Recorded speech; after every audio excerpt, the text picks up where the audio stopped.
Hospital है, आपको कोई भी समस्या हो तो समय पे मिलना बहुत जरूरी है। तो अगर मैं इसी पर निवेदन दिया गया तो तुरंत उन्होंने सोनिकी से आज है एक बार बहुत जोरदार तरीके से स्वागत करें।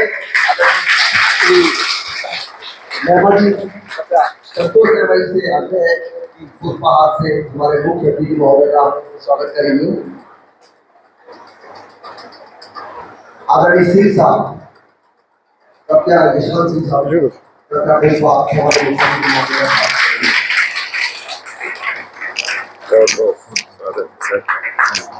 और आप हमारी मेहमान जी को वो आपको ऐसी जानकारियां देना बाकी है जो आपको निश्चित रूप से जानकारी देंगे। Thank you.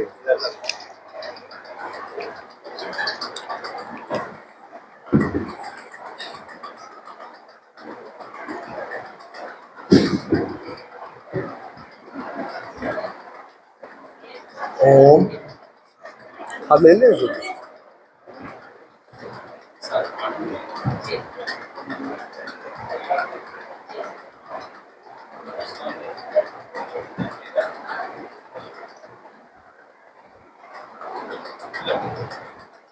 सभी को सर्वप्रथम तो नेमा हार्ट हॉस्पिटल की ओर से आदरणीय कमलेश चटार्जी जी, सुंदरलाल गुप्ता जी, आदरणीय सावित्री पटनायक जी, आदरणीय SK नेमा साहब, अग्रवाल साहब और समस्त योग साधकगण, हम सभी आपका हॉस्पिटल की ओर से अभिनंदन करते हैं। आज हम चर्चा करने वाले हैं हृदय रोग के बचाव से संबंधित कुछ पक्ष के बारे में। और हमारा जो ये आज की चर्चा है उसका फोकस मन के ऊपर रहेगा। अभी हम HDO साहब को सुन रहे थे, उन्होंने एक शब्द कहा मन की साधना। तो आज का हमारा जो फोकस है वो मन के ऊपर ही रहेगा। सबसे पहले हम ये जान लें कि हृदय रोग कितने प्रकार के होते हैं। हृदय रोग एक तो जन्मजात हृदय रोग होते हैं, दूसरा हृदय के वाल्व से संबंधित रोग होते हैं, तीसरा हृदय की जो मांसपेशियां हैं उससे संबंधित रोग होते हैं, और चौथा हृदय की जो कंडक्शन सिस्टम है, इलेक्ट्रिकल सिस्टम, उससे संबंधित रोग होते हैं।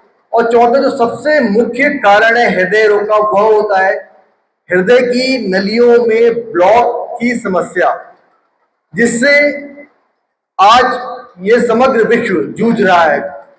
असामयिक मृत्यु का सबसे बड़ा कारण है हृदय की नलियों के ब्लॉक की समस्या, जिसके कारण होते हैं हार्ट अटैक। ये हृदय का एक सेक्शन है, इसमें आप देख सकते हैं एक जो नली है उसके अंदर काफी मात्रा में फैट कोलेस्ट्रॉल डिपॉजिट है, और उस कोलेस्ट्रॉल डिपॉजिशन के कारण वो नली लगभग पूरी तरीके से ब्लॉक हो चुकी है। हृदय की नलियां खुद हृदय को रक्त सप्लाई करती हैं, और जब भी कोई ब्लॉक वाली स्थिति बनती है तो छाती में दर्द यानी कि एंजाइना वाली स्थिति बनती है। जो पहला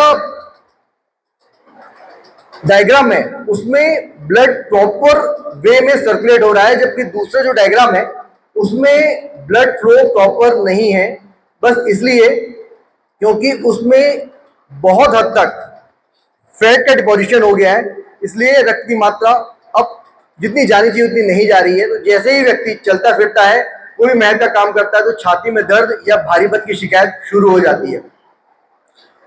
इसके जो कारण है वो दो प्रकार के होते हैं, एक तो मॉडिफाइबल रिस्क फैक्टर और दूसरे होते हैं non modifiable risk factor. Modifiable risk factor यानी कि वो रिस्क फैक्टर जिसको मॉडिफाई कर सकते हैं, और नॉन मॉडिफाइबल यानी कि अपरिवर्तनीय, जिसमें हम कोई परिवर्तन नहीं कर सकते। यदि किसी व्यक्ति के मम्मी और पापा में हार्ट की प्रॉब्लम है तो निश्चित तौर पे उसमें हृदय रोग की ब्लॉक की समस्या की संभावना ज्यादा हो जाएगी। इसमें हम कुछ भी नहीं कर सकते, लेकिन हाँ, हम जो मॉडिफाइबल रिस्क फैक्टर है उनको मॉडिफाई कर सकते हैं। मेल्स में, पुरुषों में हार्ट की प्रॉब्लम ज्यादा होती है बजाय की फीमेल्स के, ये भी एक नॉन मॉडिफाइबल रिस्क फैक्टर है। सर्टेन रेस होती हैं उनमें भी ये रिस्क कई बार ज्यादा पाया जाता है, जबकि जो मॉडिफाइबल रिस्क फैक्टर है, जो परिवर्तनीय रिस्क फैक्टर है, वो 90% से ज्यादा हृदय रोग के लिए जिम्मेदार होते हैं। और इसमें आते हैं हाई कोलेस्ट्रॉल। हाई कोलेस्ट्रॉल में भी जो दो मुख्य बैड कोलेस्ट्रॉल है वो होते हैं एलडीएल और ट्राइग्लिसराइड। एलडीएल का लेवल यदि 160 से ज्यादा है और खासकर यदि हाई रिस्क के पेशेंट में 100 से भी ज्यादा है तो खतरनाक है। बैड कोलेस्ट्रॉल में एक और दूसरा बैड कोलेस्ट्रॉल होता है ट्राइग्लिसराइड। ट्राइग्लिसराइड का जो स्तर है वो 150 से नीचे रहना चाहिए। यदि 150 से ऊपर है और कई बार तो इंडियंस में ये लेवल 300, 400, 500 के ऊपर पहुंच जाता है तो काफी खतरनाक हो जाता है। हार्ट की नलियों के ब्लॉक का बड़ा कारण बनता है। स्मोकिंग न केवल एक्टिव स्मोकिंग बल्कि पैसिव स्मोकिंग, यदि कोई सामने व्यक्ति बैठा है तो सामने वाला व्यक्ति भी प्रभावित हो सकता है। ये बहुत ही बढ़ता हुआ कारण है। हमारे हॉस्पिटल में यदि 10 पेशेंट हार्ट अटैक के भर्ती होते हैं तो लगभग 5, 6, 7 पेशेंट स्मोकिंग वाले ही होते हैं। हाई ब्लड प्रेशर भी हार्ट अटैक की संभावना को बढ़ा देता है, क्योंकि जो फोर्सेस रहते हैं जो कि हार्ट की नलियों की दीवारों पे लगते हैं वो उनका जो शियर फोर्सेस है वो बढ़ जाता है। डायबिटीज कोलेस्ट्रॉल के लेवल को बढ़ाती है और अंततः वो भी हार्ट की नलियों के ब्लॉक की समस्या का कारण बनती है। Obesity, high alcohol consumption triglyceride के लेवल को बढ़ाता है और अंततः हार्ट की नलियों को ब्लॉक का कारण बनता है।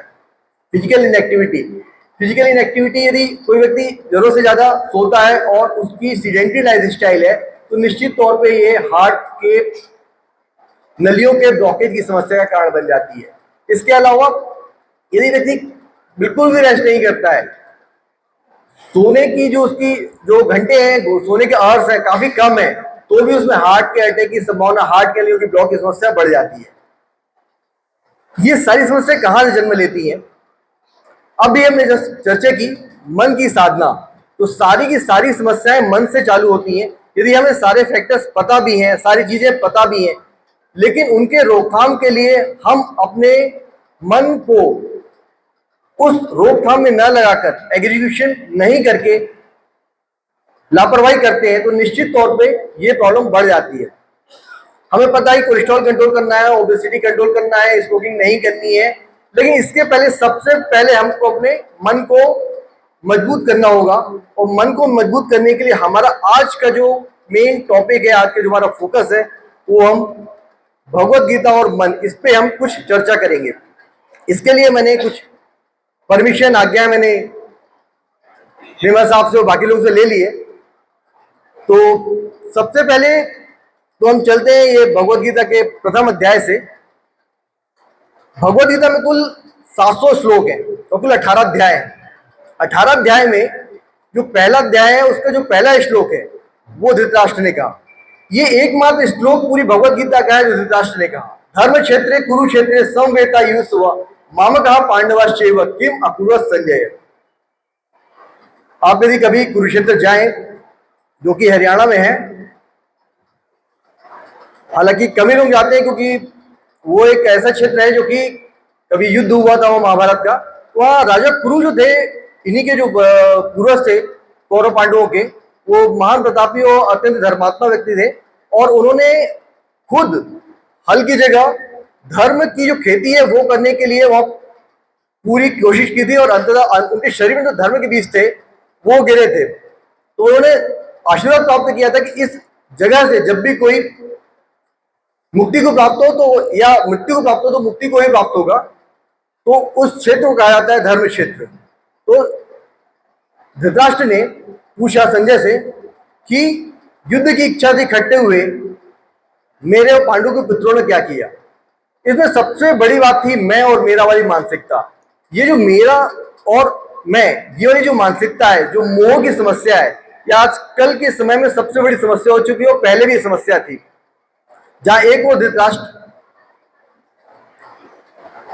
मोह से घिरा हुआ रहता है, तो वहीं अर्जुन जब अपने सारे रिश्तेदारों को देखता है तो मोह से ग्रस्त हो जाता है और कहता है कि सीदंती माम गात्राणी मुखम च परिशिष्यति, मैं युद्ध नहीं कर सकता, मेरा मुंह सूखा जा रहा है, शरीर के अंग ढीले पड़े जा रहे हैं।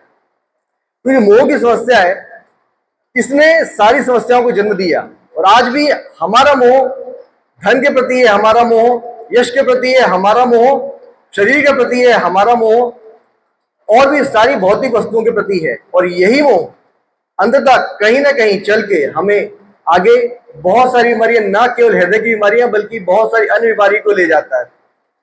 जो पहला श्लोक भगवान कृष्ण ने कहा था, पुरस्त्वा कश्मीरम विस्मय समुपस्थितम अनार्य दुष्टम अस्वर्गीयम अकीर्तिकम अर्जुन, मतलब ये जो तुम तेरा मोह है अर्जुन, वो ना तुझे स्वर्ग को देने वाला है, ना ही कीर्ति को देने वाला है, और ना ही तेरा कल्याण करने वाला है।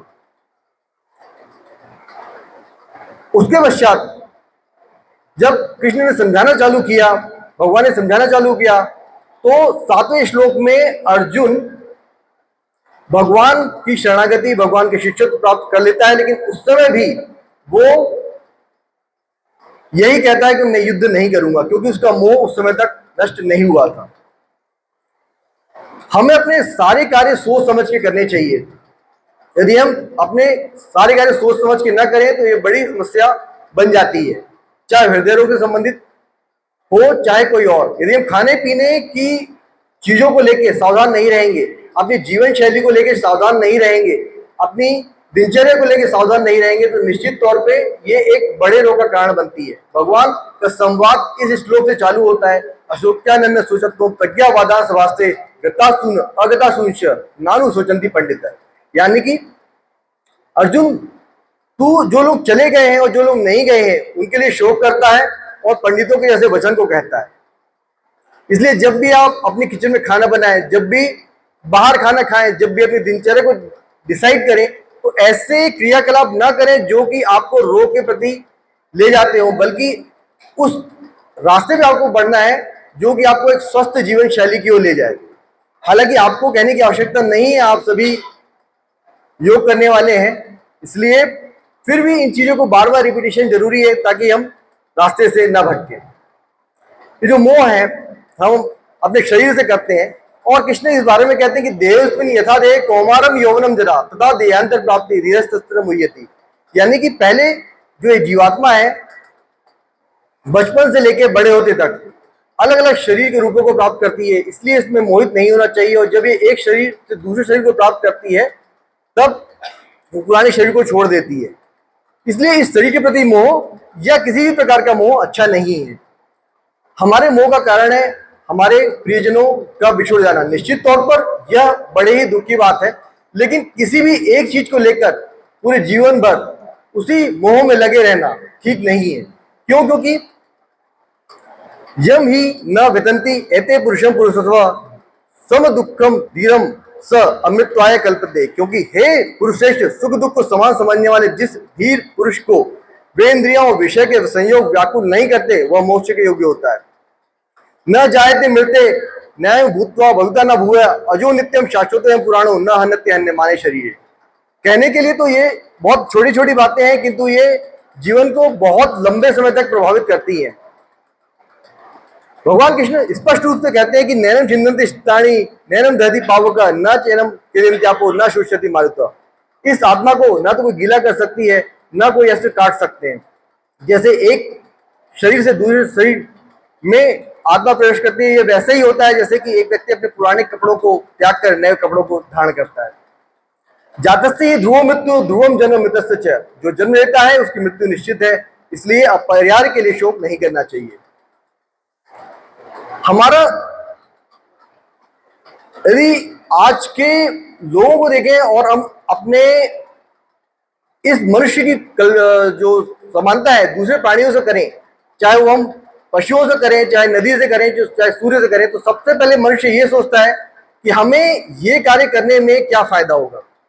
सूर्य कभी नहीं सोचता कि वो रोशनी देगा तो उसे क्या फायदा होगा।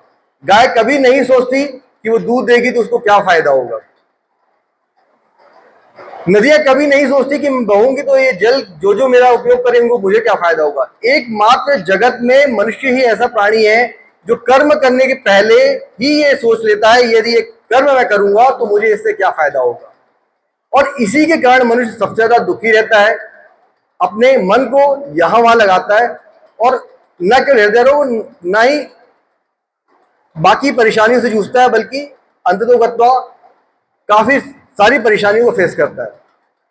इसलिए भगवान कृष्ण कहते हैं कि सुखे दुखे समय कृत्वा लाभा लाभो जया जयो ततो युद्धाय युज्यस्व नैवम पापमोक्ष्यसि। एक अपने बचपन की बात आपको कहना चाहूंगा, पापा मुझे पैसे दिया करते कि जाओ बाजार चले जाओ और सब्जी ले आना। कभी 100 रुपए देते तो बता देते कि इतनी सब्जी लानी है। तो जब एक लड़का सब्जी लेने जाता है तो उसके मन में केवल एक ही बात होती है कि उसको पिता ने आज्ञा दी है सब्जी लेके लाने की। वो बाजार जाता है, सब्जी लेता है और सब्जी लेके वापस आ जाता है। 100 रुपए की सब्जी है, 70 रुपए की सब्जी आई तो वो सारी सब्जियों को पिता को दे देता है, पिता को सारी चीज बताता है, और ना तो वो पैसा उसका रहता है और जो बाकी बचा वो पैसा भी वो पिता को समर्पित कर देता है। तो उसके बाजार तक जाने में उसका जो मन का समर्पण है पिता के प्रति ही रहा, वापस आते समय भी उसकी स्मृति में पिता ही रहे। उसने काम केवल एक माध्यम बन के किया और अपना जो कर्म है वो पिता को समर्पित कर दिया। यदि इसी तरीके से चलता रहे तो सब अच्छा होता है। जब एक व्यक्ति यहां पर आता है तो इस धरा पे अपने आप को वो स्वामी समझने लगता है। वो समझता है कि मैं ही करने वाला हूं और अपने आप को स्वामी मानकर अनेक प्रकार के मोह में फंस जाता है। इसलिए भगवान कहते हैं कर्मण्येवाधिकारस्ते मां फलेषु कदाचन मां करो फले दुर्भूते संगोस्तु कर्मणि, यानी कि तेरा अधिकार केवल कर्मों को करने में, कर्म के फल में कभी भी नहीं। इसलिए तू कर्मों के फल का मत हो तथा तेरी आसक्ति कर्म न करने भी ना हो। यानी कि यदि पिताजी ने मुझे बाजार से कुछ लाने के लिए कहा तो मुझे करना ही है, लेकिन उसमें आसक्ति नहीं रखनी है, केवल माध्यम बनकर उस कार्य को करना है। ये भगवत गीता का सबसे महत्वपूर्ण अध्याय 2 का एक श्लोक है और हमें इसी श्लोक के हिसाब से अपना कार्य करना चाहिए। एक और आपको एक कहानी सुनाता हूँ। 2 बच्चे होते हैं, दोनों बेटे अपने पिता की सेवा करते होते हैं। एक बेटा जो है अपने पिता की सेवा इसलिए कर रहा होता है कि वसीयत में उस अपना नाम जुड़वा ले ताकि जब आगे आने वाले समय में संपत्ति पर उसका अधिकार हो जाए। दूसरा बच्चा जो रहता है, दूसरा पुत्र रहता है, वो इसलिए सेवा करता है कि उसका सेवा करना उसका कर्तव्य कर्म है। दोनों ही एक ही काम कर रहे हैं, दोनों ही सेवा कर रहे हैं, दोनों ही पैर दबा रहे हैं, लेकिन दोनों के कार्य करने के परिणाम में, दोनों के कार्य करने के तरीके में मूलभूत अंतर है। एक सकाम कर्म कर रहा है और एक दूसरा निष्काम कर्म कर रहा है। जब कोई व्यक्ति सकाम कर्म करता है तो उससे बनने वाली ऊर्जा उसको कहीं ना कहीं बांध देती है, जबकि जो व्यक्ति निष्काम कर्म करता है वो कहीं भी नहीं बंधता। ये जो निष्काम कर्म की प्रेरणा भगवान कृष्ण ने महाभारत के युद्ध में अर्जुन को दी थी, वही अपनाने योग्य है, क्योंकि उसको अपनाने के पश्चात कोई भी व्यक्ति किसी भी प्रकार से बंधन में नहीं बनता।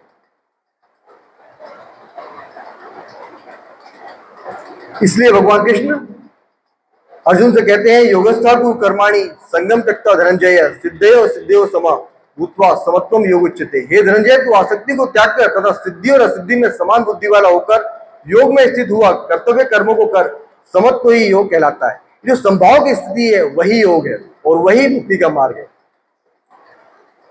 अर्जुन एक प्रश्न पूछता है, स्थित प्रज्ञ क्या भाषा समाधिस्थ केशव, यानी कि स्थित प्रज्ञ व्यक्ति की परिभाषा क्या है, क्या लक्षण होते हैं। तब भगवान कृष्ण अर्जुन को समझाते हुए कहते हैं दुखेशु अनुविग्नमना सुखेशु विगत स्प्रिय वीतराग भय क्रोध स्थित धीर मुनि रिच्यते।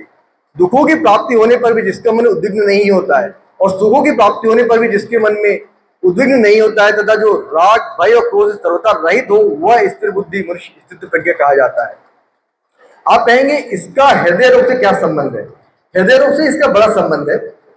जब भी व्यक्ति तनाव में होता है, दुख में होता है, स्ट्रेस में होता है, टेंशन में होता है, तो उस व्यक्ति के बॉडी के अंदर के hormone, stress hormone, cortisol, adrenaline, सारे अंतःस्राविक ग्रंथियों से सीक्रेट जो हार्मोन्स हैं वो उसके शरीर में एक स्ट्रेस की कंडीशन बना देते हैं और नलियों का संकुचन उस स्थिति में प्रारंभ हो जाता है। जब ये संकुचन बार बार होता है, व्यक्ति बार बार दुख में रहता है, तो कहीं ना कहीं वो हृदय के रोगों की नलियों के अवरोध का कारण बनता है। अकेले हृदय रोग ही नहीं, ऐसे 50 प्रकार के रोग हैं, साइकोसोमेटिक डिसऑर्डर है जिससे व्यक्ति ग्रसित हो जाता है। इसलिए भगवान कहते हैं कि तू हमेशा संभव की स्थिति में रह, चाहे दुख हो, चाहे सुख हो, चाहे कोई भी स्थिति हो, तू हमेशा एक ऐसी स्थिति में रह। आज एक कहानी आपको सुनाना चाहूंगा। ये कहानी मेरे जीवन की सबसे प्रिय कहानी है जो मुझे हमेशा याद करता हूं। एक राजा होता है, हमेशा शिकार के लिए या फिर भ्रमण के लिए जंगल जाया करता है। जब भी वो जंगल जाया करता, एक साधु अपनी कुटिया में उनको दिखाई देते और वो देखता है कि साधु बड़े आनंद से हैं, बड़े मग्न रहते हैं और बड़े ही खुश रहते हैं, ना कोई उन्हें दुख रहता है, ना कोई परेशानी होती है, नहाते हैं खुश रहते हैं, खाना खाते हैं सुख रहते हैं, सत्संग करते हैं खुश रहते हैं। जब भी राजा उन साधु को देखता बड़ा खुश होता।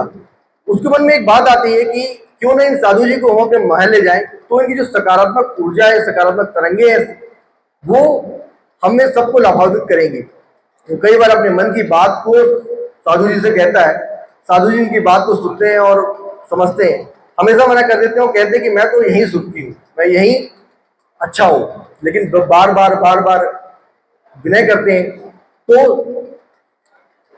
साधु जी भी पहुंच जाते हैं राजा के दरबार में।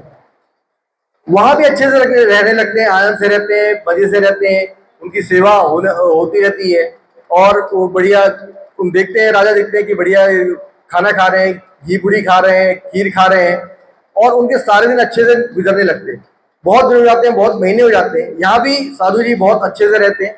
लेकिन राजा के मन में एक बात आती है कि ये जो साधु जी अच्छे से रह रहे हैं उसका कारण ये है कि ये जो राजमहल से इनको घी पूरी सब कुछ मिल रहा है उसके कारण एक खुश है। धीरे धीरे जब ये बात राजा बार बार सोचने लगता है, साधु जी तो पहुंचे हुए रहते हैं, उनको ये बात समझ में आ जाती है कि राजा के मन में क्या बात चल रही है। तो राजा एक दिन कभी बातों बातों में कह देता है, हाँ साधु जी आप तो काफी खुश हैं, तो यहाँ अच्छा लग रहा है कि नहीं लग रहा है, वहां कैसा लगता था? तो साधु जी कहते हैं चलो अब वापस चलते हैं। तो राजा तुरंत तैयार हो जाता है और साधु जी को अच्छे आदर सत्कार से ले जाता है, हालांकि उनके मन में कुछ और रहता है। तो जब वहां पहुंच जाता है और साधु फिर अपनी दिनचर्या वैसे ही गुजारने लगता है, खुश रहने लगता है। फिर राजा जंगल में पहुंचते हैं और देखते हैं कि तो वहां पहले जैसा ही खुश है, जितना खुश वो पहले थे, जितना खुश वो राजमहल में थे, उतना ही खुश वो वापस से फिर से उस जंगल में, उस कुटिया में है। राजा को अपनी गलती का एहसास हो जाता है और वो फिर चरण पकड़ लेता है और फिर कहता है कि साधु जी मुझे क्षमा कर देंगे। साधु हंसता है और कहता है कि राजन, तुम में और मुझ में यही अंतर है, मैं जहां रहता हूं वहां खुश रहता हूं, वहां आनंदित रहता हूं। राजा फिर कहता है वापस से फिर से चलिए। तो अब साधु कहता है कि अब मैं नहीं जा सकता। यथार्थ को दोनों समझ चुके होते हैं, साधु तो पहले ही समझ चुके होते हैं। इसलिए भगवान कृष्ण गीता में कहते हैं, प्रजहाति यदा कामान सर्वान पार्थ मनोगतान आत्मनि एव आत्मना तुष्ट स्थित प्रज्ञ तदा उच्यते। मन में स्थित संपूर्ण कामनाओं को भली भांति त्याग देता है जो व्यक्ति और अपनी आत्मा से आत्मा में ही संतुष्ट रहता है, उस काल में वह स्थित प्रज्ञ कहलाता है। तो हमारा जीवन ऐसा होना चाहिए कि हम जहां भी रहें, जिस भी स्थिति में रहें, खुश रहें, आनंदित रहें। इसके उलट एक दूसरी स्थिति होती है कि कोई बच्चा जो कि अब सब्जी लेने नहीं जा रहा है, उसको सब्जी लेने के लिए भेजा गया, अब वो एक शॉप से गुजरता है, खिलौने की दुकान से निकलता है। जब भी उस खिलौने की दुकान से निकलता है तो उसका जो मन है उस खिलौने की दुकान के खिलौनों में ही लगा रहता है, वापस आते समय, जाते समय, हर समय।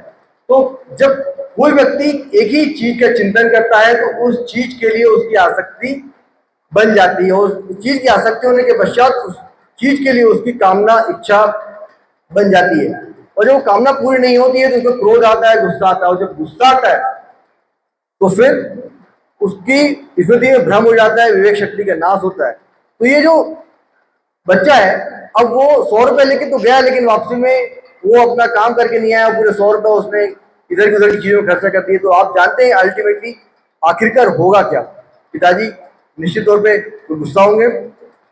इसलिए ये जो स्टेप दिखाए गए आपको, उसमें जो पहला स्टेप है, सबसे नीचे का स्टेप है, ये किसी भी विषय का, किसी भी वस्तु का बार बार चिंतन है। जब बार बार चिंतन किया जाता है तो उसके लिए उसकी आसक्ति शुरू हो जाती है। बार बार सोचने जब आसक्ति शुरू हो जाती है तो उसकी कामना, उसका अगला स्टेप आ जाता है।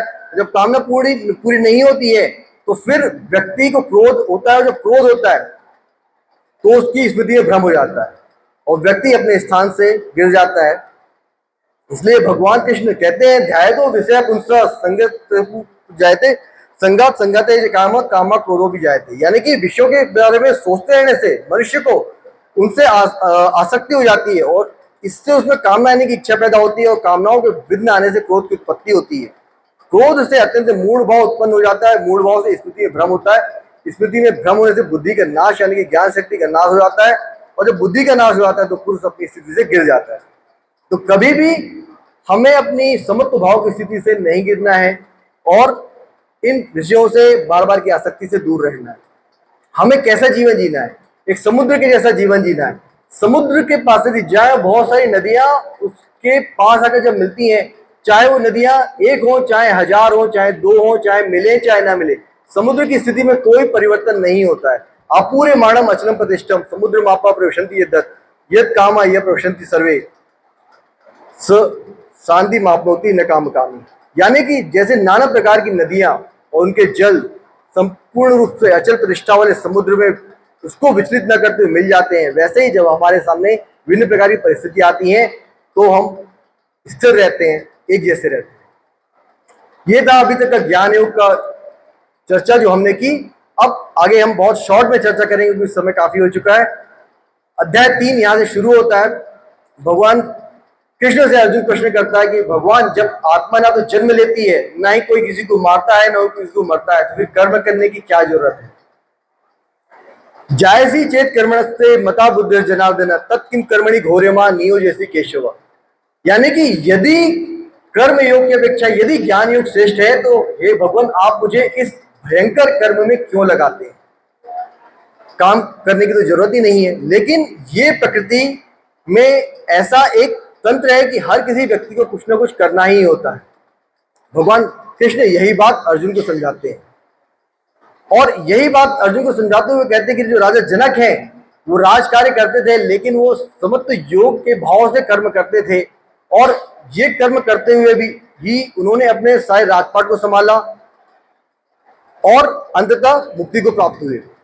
तो तेरा कर्म करने का जो तरीका है वो इसी प्रकार से होना चाहिए, क्योंकि कोई भी व्यक्ति बिना कर्म किए हुए किसी भी क्षण नहीं रह सकता। यदि हम यहाँ खड़े होकर कुछ बात कर रहे हैं तो खड़े होने का कर्म कर रहे हैं, यदि आप बैठे हुए हैं तो बैठे होने का कर्म कर रहे हैं, यदि आप सुन रहे हैं तो सुनने का कर्म कर रहे हैं।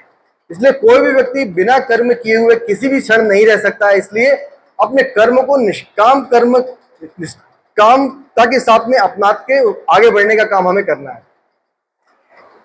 अध्याय 3 का जो 21वां श्लोक है वो बड़ा ही महत्वपूर्ण श्लोक है। एक बड़ा व्यक्ति जैसा काम करता है, छोटे व्यक्ति भी वैसा काम करते हैं। जैसा डिसीजन सुप्रीम कोर्ट देता, हाई कोर्ट देता, वैसे ही फिर लोअर कोर्ट उसको फॉलो करती है। एक बड़ा व्यक्ति जैसा काम करता है, छोटे व्यक्ति भी वैसा ही फॉलो करते हैं। इसलिए हमारा जो अधिकार है अच्छे कर्म करने में है, शास्त्र विहित कर्म करने में है, क्योंकि हम जैसा काम करेंगे हमसे छोटे व्यक्ति, हमारे बच्चे, हमारे छोटे भाई बहन भी वैसा ही काम करेंगे। इसलिए आज से ये सोचिए कि अच्छी जीवन शैली को अपनाने के लिए जो भी हम कुछ अच्छा कर सकते हो हमें करना है। तब अर्जुन का एक प्रश्न फिर उठता है कि ये आत्मा कुछ जब नहीं करता है तो किस कारण से व्यक्ति पाप करता है? अर्थ केन प्रयुक्तो पापम चरति पुरुष। तब भगवान कृष्ण समझाते हैं कि काम और क्रोध इनसे वशीभूत होकर व्यक्ति पाप का आचरण करता है। इसके बाद आता है अध्याय 4 ज्ञान कर्म संन्यास योग। इसके 2 महत्वपूर्ण श्लोक आपको याद होंगे। यदा यदा हि धर्मस्य ग्लानिर्भवति भारत अभ्युत्थानम् अधर्मस्य तदात्मानं सृजाम्यहम्। पवित्राणां साधूणां वाला जो श्लोक है जिसमें भगवान कहते हैं कि जब भी धर्म की हानि होती है तो मैं यहाँ लोगों का, साधु पुरुषों का उद्धार करने के लिए यहाँ आता हूँ। इसी 4 अध्याय में एक श्लोक है, उसमें भगवान यही वाला जो सारी बातें हैं उसमें कहते हैं जो व्यक्ति बिना इच्छा के अपने आप प्राप्त हुए पदार्थ में सदा संतुष्ट रहता है, जिसमें ईर्ष्या का सर्वदा अभाव है, जो हर्ष शोक आदि द्वंद्वों से सर्वथा अतीत हो चुका है, ऐसा सिद्धि और असिद्धि में सम रहने वाला कर्मयोगी कर्म योग करते हुए भी उससे कुछ नहीं बनता है। यही जो श्लोक का अर्थ है, यही हृदय रोग से बचाव का बहुत बड़ा एक मूल मंत्र है। हमें हमेशा संभाव की स्थिति में रहना, और जब हम संभाव की स्थिति में रहते हैं तो कहीं ना कहीं हम हृदय रोग से काफी दूर चले जाते हैं। एक्चुअली आपको एक चीज समझना जरूरी है, नॉन ड्युअलिटी का सिद्धांत। नॉन ड्युअलिटी का सिद्धांत क्या है, अद्वैत का सिद्धांत क्या है? जैसे एक बर्फ कोई दिन पिघला दे तो वो पानी में परिवर्तित हो जाएगा, यदि पानी को और गर्म करें तो वो भाप में परिवर्तित हो जाएगा। यदि हम भाप के और छोटे छोटे टुकड़े करना चालू करें तो अणु में बदल जाएंगे, यदि और छोटे टुकड़े करना चालू करते हैं वो परमाणु बदल जाएंगे। यदि हम और छोटे टुकड़े करना चालू करते हैं तो इलेक्ट्रॉन, फोटॉन और भी जो छोटे टुकड़े करना चालू कर दें तो पदार्थ नहीं रह जाएगा, केवल एक तरंग रह जाएगा, ऊर्जा रह जाएगी। तो वास्तव में ये जो ब्रह्मांड है ये एक केवल ऊर्जा है, और इस संपूर्ण ऊर्जा का जो अधिपति है, इस संपूर्ण ब्रह्मांड की जितनी तरंगे हैं उनका अधिपति जो है ईश्वर है। हम ईश्वर को सगुण रूप में यदि हम पूजा करते हैं, तो जो मंदिरों में पूजा करते हैं, यदि हम इसको निर्गुण रूप में कहें तो जो सर्वव्यापी चेतना है, जो सार्वभौमिक चेतना है, वही इस पूरे ब्रह्मांड को चला रही है। और वास्तव में मटेरियल यानी कि अणु परमाणु या फिर जो भी हम मटेरियल जिसको समझते हैं वो एक माया है। अंततः सभी चीजें एक चीज से आती हैं, वो है ऊर्जा, तरंगे, और संपूर्ण ब्रह्मांड एक तरंगे के रूप में ही कार्य कर रहा है। तो वास्तव में मटेरियल है ही नहीं, केवल एक ऊर्जा है जिससे सारा ब्रह्मांड ने जन्म लिया है और जिसके कारण ब्रह्मांड सारा कुछ चल रहा है। चाहे चंद्रमा पृथ्वी के चक्कर लगा रही हो, चाहे पृथ्वी सूर्य का चक्कर लगा रहा हो, चाहे ये सूर्य इस मिल्की वे का चक्कर लगा रहा है, वो पूरा ब्रह्मांड एक आधार से स्थित है, तो एक विश्वव्यापी चेतना के अंतर्गत स्थित है। तो जब हम निष्काम कर्म करते हैं तो हमारी ऊर्जा इस ब्रह्मांड की उस सर्वव्यापी चेतना के साथ एकाकार हो जाती है, और अंततः हम उन कर्मों के बंधन में नहीं बनते। ये काफी थोड़ा सा कॉम्प्लिकेटेड है, लेकिन वास्तव में यही नॉन ड्यूअल थ्योरी है, यही अद्वैत का सिद्धांत है कि केवल एक ही सर्वव्यापी चेतना, एक ही यूनिवर्सल कॉन्शियसनेस इस ब्रह्मांड को चला रही है। और यही यज्ञ का सिद्धांत भी है कि यज्ञ में जो आहुति दी जाती है वो भी ब्रह्म है, जो आहुति देने वाला वो भी ब्रह्म है, और यज्ञ का जो अंतिम परिणति है वो भी ब्रह्म है। अब इतने सारे ज्ञान का, इतनी सारी चीजों का बार बार गीता के पढ़ने का क्या यूज है? तो भगवान कृष्ण इस अध्याय में एक बात और कहते हैं, अभी चेत अधि पापेभ्य सर्वेभ्यम पापकृतम सर्वम ज्ञान प्रवेन एवं वृजनम संदतिष्यसि। यदि तू अन्य सभी पापियों से भी अधिक पाप करने वाला है तो भी ज्ञान रूप नौका द्वारा निस्संदेह तू समुद्र, इस पाप समुद्र से बर्बादी कर जाएगा। तो आप कहेंगे कि इतना सब ज्ञान लेने का, इतना सब नॉलेज लेने का क्या आशय है? इसका आशय है कि हमारे जो पूर्व जन्म के कर्म है, हमारे जो अभी के इस जन्म के कर्म है, कहीं ना कहीं बांधते हैं। लेकिन यदि हम बार बार भगवत गीता का चिंतन करते हैं, बार बार भगवत गीता का पाठ पढ़ते हैं, तो कहीं ना कहीं उन सभी प्रारब्ध कर्मों के बंधन से मुक्त हो जाते हैं। वे मनुष्य योगी हैं जो शरीर को त्यागने के पूर्व कामनाओं और क्रोध के वेग को रोकने में समर्थ होते हैं, और वही संसार में सुखी रहते हैं। अब अध्याय 6 की शुरुआत होती है। इसमें भगवान कृष्ण कहते हैं कि व्यक्ति अपना ही शत्रु है, अपना ही मित्र है। क्यों? कि जो व्यक्ति अपने मन को कंट्रोल करके कार्य करता है, मन को संयमित रख के काम करता है, वही अपना मित्र है, और यदि असंयमित होकर काम करता है तो वही अपना शत्रु है। जो हृदय के लिए अच्छी चीजें हैं, यदि वो अच्छी सब्जियां हैं, अच्छी साग भाजी, अच्छे फ्रूट्स हैं, अच्छे जूस हैं, फाइबर डाइट है, यदि व्यक्ति उनको लेना चालू करे तो वो अपना ही मित्र है। और उसके विपरीत यदि व्यक्ति कोई कोल्ड ड्रिंक लेना चालू करता है, आपको जान के आश्चर्य होगा कि एक गिलास कोल्ड ड्रिंक में कई चम्मच शक्कर होती है, और इतनी चम्मच शक्कर एक पानी के गिलास में भी नहीं मिलाई जा सकती, जितनी शक्कर उस एसिड वाले कोल्ड ड्रिंक में मिली हुई होती है। यदि बार बार कोल्ड ड्रिंक का सेवन किया जाए, बार बार बर्गर का सेवन किया जाए, बार बार ऐसी चीजों का सेवन किया जाए जो हाई कैलोरी डाइट वाली होती है, तो निश्चित तौर पे व्यक्ति अपने लिए ही एक शत्रु का कार्य करता है। इसी का 6वें अध्याय का एक और श्लोक है, युक्त आहार विहारस्य युक्त चेष्ट कर्मसु। और इसका अर्थ यह है, जो व्यक्ति अपने सोने में, अपने खाने में, अपने पीने में और अपनी सारी एक्टिविटीज में सम रहता है, वही व्यक्ति योग का आचरण करता है, और उसी प्रकार से ही जीवन जीना चाहिए। यदि आधुनिक विज्ञान को देखें तो आधुनिक विज्ञान ये कहता है, यदि कोई व्यक्ति बहुत ज्यादा सोता है तो भी वो हृदय रोग का कारण बन सकता है, यदि कोई कम सोता है तो भी वो हृदय रोग का कारण बन सकता है, यदि कोई बहुत ज्यादा खाता है तो भी वो हृदय रोग का कारण बनता है, यदि कोई बहुत कम खाता है तो भी कहीं ना कहीं दूसरे लोग उससे घेर लेते हैं। तो सारी चीजों में सम होना ही योग है। अर्जुन एक और प्रश्न करता है कि यदि ऐसी बात है तो मैं तो ये जानता हूं कि मन को कंट्रोल करना बड़ा ही मुश्किल है। तब भगवान कृष्ण कहते हैं प्रैक्टिस यानी कि अभ्यास के द्वारा इसे कंट्रोल किया जा सकता है। अध्याय 7वां अध्याय जब शुरू होता है, ज्ञान विज्ञान योग, उसका एक श्लोक का एक अर्थ मैं आपको बताता हूँ। हजारों में से कोई एक व्यक्ति मनुष्य सिद्धि के लिए प्रयत्न करता है, और सिद्धि प्राप्त करने वालों में से कोई बिरला वास्तव मुझे जान पाता है। इस जबलपुर की जनसंख्या लाखों में है। उन लाखों की जनसंख्या में यहाँ जो लोग बैठे हुए हैं वो हार्डली 1% से भी कम होंगे। आपने जो कोशिश की है ये लोगों के लिए उदाहरण बनेगी कि हमें योग क्लास में जाना चाहिए और इसको फॉलो करना चाहिए। ये बिल्कुल वैसा ही है कि इतने सारे लोग होने के बावजूद भी योग क्लास में बहुत कम लोग आते हैं, लेकिन आप यहाँ आते हैं, योग करते हैं, ये लोगों के लिए प्रेरणा का काम करता है। और आप इस जो आपने क्रम आपने बना के रखा है, कृपया इसे बनाए रखें ताकि लोग इससे प्रभावित होते हैं और वो भी ऐसा कर सकें। अध्याय 8 जो है वो मुख्यतः इस पे केंद्रित है कि व्यक्ति जब अपना शरीर त्यागता है तो उसको अपनी स्मृति में ओम भगवान का ही ध्यान रखना चाहिए ताकि वो अंततः उसी सार्वभौमिक चेतना में मिल जाए। इसको कहने की बहुत आवश्यकता नहीं है, लेकिन इसलिए कहने की आवश्यकता है कि व्यक्ति जैसा सोचता है उसके मन में जैसे भाव चलते रहते हैं, अंततः वैसे ही भाव अंत्य के समय में होते हैं। यदि आप अंत्य के समय में ये सोचें कि मैं भगवान का नाम उस समय, ओम का ध्यान उस समय कर लूंगा जिस समय मैं अपने शरीर का त्याग करता रहूंगा, तो ये संभव नहीं है। एक व्यापारी, एक सोने का व्यापारी हमेशा उसको गोल्ड और सिल्वर के रेट के बारे में ही चिंतन करता है। एक योग करने वाले व्यक्ति योग के बारे में चिंतन करता है, और एक नेता वो हमेशा अपने राजनीति के बारे में सोचता है। इसलिए जो व्यक्ति हमेशा ईश्वर का चिंतन करता है वो अंत समय में ईश्वर का चिंतन कर पाने में सफल हो सकता है, और अंततः वो इस पूरे जो ब्रह्मांड है, या कहना चाहिए मुक्ति का मार्ग प्रशस्त कर लेता है। अध्याय 9 उसमें स्पष्ट रूप से कहा है कि जो गीता का ज्ञान है, जो राज विद्या है, उस सभी विद्याओं में सर्वश्रेष्ठ विद्या है। अध्याय 10 बहुत ही शानदार अध्याय है और विभूति योग इसका नाम है, और इसमें भगवान अपनी विभूतियों को वर्णन करते हैं।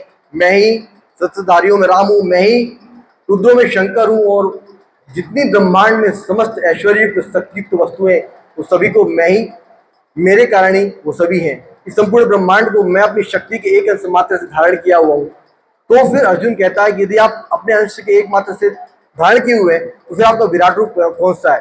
तो भगवान अध्याय 11 में अर्जुन को विराट रूप दिखाते हैं और कहते हैं इसी विराट रूप में तू मेरे इस शंकर को, सारी महर्षियों को, सभी को देख।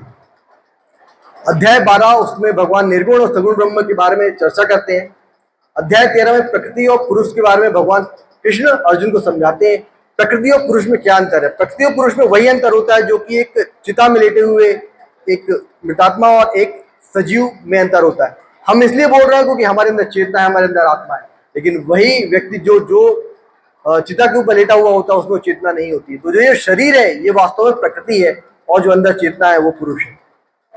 अध्याय 14 गुण त्रय विभाग योग, इसमें भगवान कृष्ण ने सत, रज और तम इसके बारे में समझाया है। जो सत्व है वो हमें एक सुमार्ग की ओर ले जाता है, और जो रज की जो प्रवृत्ति है हमें कहीं ना कहीं डिसीज यानी कि रोगों की ओर ले जाती है। उसी के आधार पे खाने पीने की चीजें भी होती है। तो सत्व मार्ग को अपनाता है तो अपने हृदय को और अपने शरीर को स्वस्थ रख सकता है, और जो तमोमार्गी है वो कहीं ना कहीं पतन का कारण खुद के लिए बनता है। अध्याय 15 पुरुषोत्तम योग। अध्याय 15 पुरुषोत्तम योग में भगवान ने अपनी सारी चीजों का वर्णन किया है, और उसका जो प्रसिद्ध श्लोक है, न तद भास्ते सूर्यो न शशांको न पावक यद्यपि निर्वर्तन्ते तद्धाम परमम मम। इसमें भगवान कहते हैं कि ये जो मेरा धाम है वो उसको न तो अग्नि प्रकाशित कर सकती है, ना ही उसे सूर्य प्रकाशित कर सकता है, ना ही चंद्रमा, और वहां से प्राप्त किया हुआ व्यक्ति फिर उसे वापस इस धरा पे नहीं आना पड़ता। इसका तात्पर्य ये है कि हम जब साइंटिस्ट ने एक सर्च शुरुआत की तो उन्होंने पाया कि ये जो पूरी प्रकृति है, जो पूरी सृष्टि है, जो कि पूरा ब्रह्मांड है, इसको एक लेवल तक ही देखा जा सकता है, उसके बियॉन्ड नहीं देखा जा सकता। तो हमारा जो विज्ञान है, अभी हमारा जो नॉलेज है, हमारा जो ज्ञान है वो सीमित है, और हमें इसको अभी और उन्नत करना है। देवसुर संपदा विभाग योग, यानी कि जो आसुर प्रवृत्ति के लोग हैं वो काम, क्रोध, लोभ, मोह इनसे ग्रसित होते हैं, और यही नरक के द्वार होते हैं, यही नरक के द्वार होते हैं, और यही विभिन्न प्रकार के रोगों के द्वार होते हैं। अध्याय 17 इसमें भगवान कहते हैं कि आयु सत्व बलारोग्य सुख प्रीति विवर्धना रस्या स्निग्धा स्थिरा हृदय आहारा सात्विक प्रिय, यानी कि जो चिकने और रसयुक्त पदार्थ होते हैं वो हृदय के लिए या फिर किसी भी व्यक्ति के लिए अच्छे होते हैं, और जो तीखे लवणयुक्त और बासी रुक्ष खाद्य पदार्थ होते हैं वो व्यक्ति में रोग का कारण बनते हैं। अध्याय 18 गीता का सबसे बड़ा अध्याय है, मोक्ष संन्यास योग। इसका हम सब के लिए प्रैक्टिकल एप्लीकेशन वाला जो श्लोक है वो है सर्व कर्माणि सर्व कर्माण्यपि सदा कुर्वाणो मध्य पाश्रय मत प्रसादात प्राप्नोति शाश्वतम पदव्यो। इसका अर्थ ये है कि हमें अपना जो कार्य करते हुए, चाहे हम पढ़ रहे हो, चाहे लिख रहे हो, चाहे हम योगा कर रहे हो, चाहे हम एक्सरसाइज कर रहे हो, चाहे हम खाना बना रहे हो, चाहे हम चल रहे हो, चाहे यात्रा कर रहे हो, हमेशा हमें अपना ध्यान भगवान ईश्वर में रखना है, या कि उस सार्वभौमिक चेतना के साथ रखना है। और ऐसा करते हुए हम उस सार्वभौमिक चेतना यानी कि ईश्वर को प्राप्त कर सकते हैं। 18वें अध्याय का जो 65वां श्लोक है वो कहता है, मन मना भव मद भक्तो मध्याजी मां नमस्कुरु मामे वैषधि सत्यम दे पति जाने प्रेयोशी में। मन मना भव यानी कि तू हमेशा मेरे चिंतन कर, हमेशा अपना मन मुझ में लगा। मन मना भव मद भक्तो मेरा भक्त बन, मध्याजी यानी कि मेरा पूजन कर, मां नमस्कुरु यानी कि मुझे प्रणाम कर, और ऐसा करने से तू मुझे ही प्राप्त होगा, ऐसी मैं तुझसे सत्य प्रतिज्ञा करता हूँ। मतलब ईश्वर स्वयं सत्य प्रतिज्ञा कर रहे हैं इस श्लोक में, इससे बड़ी और क्या बात होगी। और जो चरम श्लोक है, भगवान 66वें श्लोक में कहते हैं, सर्वधर्मान परित्यज्य मामेकम शरणम व्रज अहम त्वाम सर्व पापेभ्यो मोक्षयिष्यामि मा शुचः। यानी कि abandon all the varieties of dharma and surrender unto me. I will liberate you from all the sins. Don't grieve. तू सभी धर्मों को छोड़कर एकमात्र मेरी शरण में आ जा, मैं तुझे समस्त पापों से मुक्त कर दूंगा, तू शोक मत कर। इसलिए आज हम प्रार्थना करते हैं भगवान से कि हम सभी आपकी शरण में हैं, ये हॉल आपकी शरण में है, और आप हमारी रक्षा कीजिए। आप कहेंगे कि इतनी सारी गीता के ज्ञान, इतनी सारी चीजें, इनका क्या इंपॉर्टेंस है, क्या अहमियत है। तो इसी 18वें अध्याय में भगवान गीता के अध्ययन, गीता के पठन पाठन की महिमा बताते हैं। यदि गीता के पठन पाठन की जो महिमा, यदि आप विस्तृत रूप से जानना चाहेंगे तो जो वराह पुराण है उसमें काफी डिटेल में है। और वराह पुराण में भगवान कहते हैं कि जहाँ गीता का पठन और पाठन होता है वहाँ निश्चित तौर पर मैं निवास करता हूँ। एक श्लोक, ये जो अध्याय 18 का 68वां श्लोक है, य इमं परमं गुह्यं मद भक्तेषु अभिशास्ति भक्तिं मयि पराम कृत्वा माम एव एषति असंशय। जो पुरुष मुझ में परम प्रेम करके इस परम रहस्य गीता शास्त्र को मेरे भक्तों में कहेगा, वह मुझको ही प्राप्त होगा, इसमें कोई संदेह नहीं। उसके पश्चात भगवान कहते हैं, न च तस्मात् मनुष्येषु कश्चित् मे प्रिय कृतमा भविता न च तस्मात् अन्य प्रियतरो भुवि। यानी कि उससे बढ़कर मेरा प्रिय कार्य करने वाला मनुष्यों में न तो कोई है और ना ही भविष्य में पृथ्वी में कोई होगा ही। ये तो गीता के सुनाने की महिमा है। और यदि गीता के पढ़ने की क्या महिमा है, तो भगवान कहते हैं, अध्येष्टे च य इमं धर्म्यं संवाद मावेयो ज्ञान यज्ञ तेना हमिष्ट सामिति मेमति। यानी कि जो पुरुष इस धर्म में हम दोनों के संवाद रूप गीता शास्त्र को पढ़ेगा, उसके द्वारा भी मैं ज्ञान यज्ञ से पूजित होऊंगा, ऐसा मेरा मत है। अब बात आती है कि यदि आप चर्चा नहीं कर सकते, यदि आपके पास इतना समय नहीं है कि आप पढ़ भी सकें, तो इसके सुनने की महिमा क्या है। आज हम बैठे हुए हैं सभी यहाँ, जो बहुत सारे लोग बैठे हुए हैं, निश्चित तौर पे वो इस गीता शास्त्र को कई बार सुना भी सकते हैं, प्रतिभाशाली हैं, लेकिन कई बार नहीं सुनाते हैं या इसका हम पठन पाठन नहीं कर पाते। तो यदि हम सुनते भी हैं तो इसकी बड़ी महिमा है। श्रद्धावान अनसूयश्च श्रोणयादपि यो नरः सोपि मुक्त शुभान लोकान प्राप्नुयात् पुण्य कर्मणा। यानी कि जो मनुष्य श्रद्धायुक्त और दोष दृष्टि होकर इस गीता शास्त्र का श्रवण भी करेगा, वह पापों से मुक्त होकर उत्तम कर्म करने वालों के श्रेष्ठ लोगों को प्राप्त होगा। Hello hello hello hello hello live room. Hello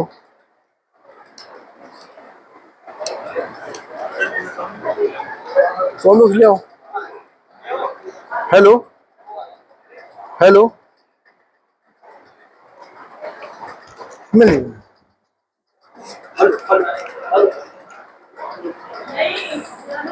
hello शायद समय ऐसा है कि शायद छोड़ देते, कोई बात नहीं है।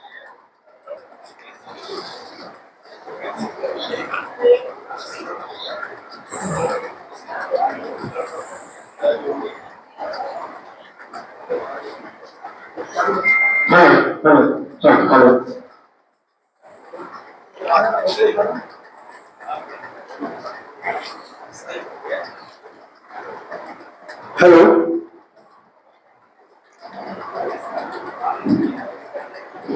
कई बार हमें लगता है कि इतना हम ये पढ़े गीता पढ़े तो क्या होगा।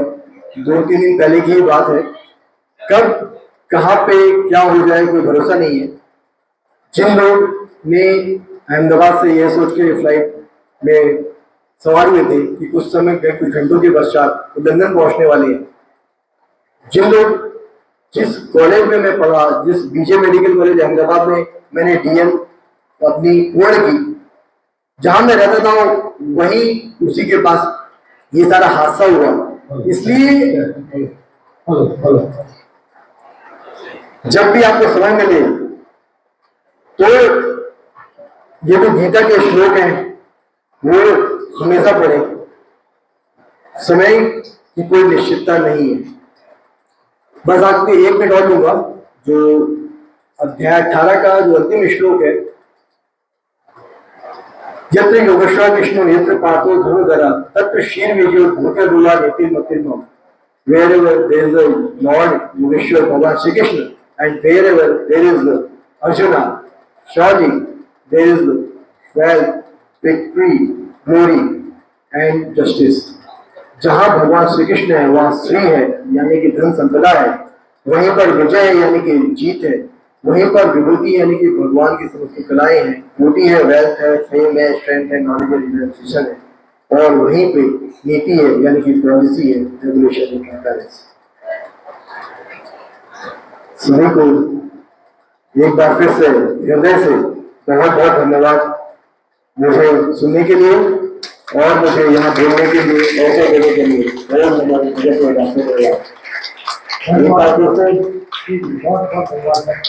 सर आप लोग बहुत बहुत धन्यवाद भारतीय आध्यात्म गीता की माध्यम से यह समझाने के लिए कि मन से जो हम सोचते हैं वही बन जाते हैं, और यह समझाने के लिए, और इसमें ही हमारे हृदय रोगों का सभी निराकरण छुपा हुआ है गीता में। इसके लिए बहुत बहुत धन्यवाद आदरणीय हेमा साहब जी की। और मेरा निवेदन है कि थोड़ा सा समय और दें, और हम लोगों के कई लोगों के कुछ क्वेश्चंस हैं उनका आप समाधान दीजिए। एक बार फिर से आप सामने से स्वागत करें इस ज्ञान के लिए हमारे आसपास आपको जो भी प्रश्न है कृपया संजय पूछने आदरण किसी का प्रश्न है कुछ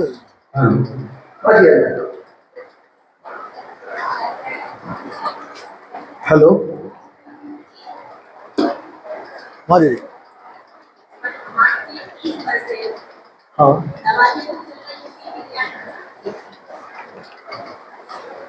और जोर से बोलेंगे प्लीज। हार्ट बीट 30% है, दवाइयाँ चल रही है और हाँ, दवाइयाँ तो छोड़नी ही नहीं है, बाकी आपको जो डाइट से रिलेटेड प्रिकॉशन है वो लेने हैं। कभी ऐसी भी कोई